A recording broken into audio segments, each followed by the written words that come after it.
तो सांग मैंने आज रविवार जेजे आनी देसी भाकुर माछ जहाँ कि मुझे आंबुल बेसर दे तरकारी बनई। तो चलतु आज देखा मुझे केमती बनाऊँ।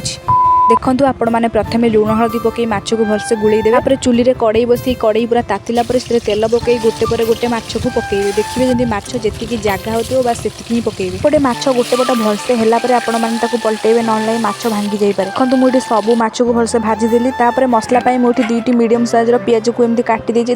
गोटे रसुण किसी अदा को पकई भलसे बाटी आनी। सेम प्रोसेस सोरिष जीरा दुईटा शुखला लଙ୍କା को भी बाटी आनी। गोटे मसला रेडी है गोटे चामच तेल गोटे चामच फुटण रखिथिबा अदा पियाज रसुण बटा को पकई भलसे टिके कषिबे। पानी छाड़ी आसला गोटे टमाटो आउे गोटे चामच हलदी गुंड गोटे चामच लंका गुंड गोटे चामच लुण को पकई आउ किछि समय घांटिबे। मसलार तेल छाड़िया पर दुईटी आलू पकई आउ किछि समय कषिबे। से बटा ही रखिथिबा सोरिष मसला को पकई आउ पानी दे आउ टिके नाउ कषिबे। बेसी कषिबेनी कहीं सोरिष मसला अधिक कषिले पिता लगे। तापर से आवश्यक मुताबक पानी दे 5 मिनट फुटला सब जे माछ पकईदेवे। पकई सारी 5 मिनट पर आम पकईदेवा गोटे आंबुल खटा। आंबुल खटा पकईले यार टेस्ट पूरा डबल हो। गोटे चामच गरम मसला और किसी धनिया पत्र पकई 5 मिनट फुटई सारा रेडी हो देसी भाकुर माछर झोल। सतरे मते एमिदी तरकारी कले बहुत ही बढ़िया लगे।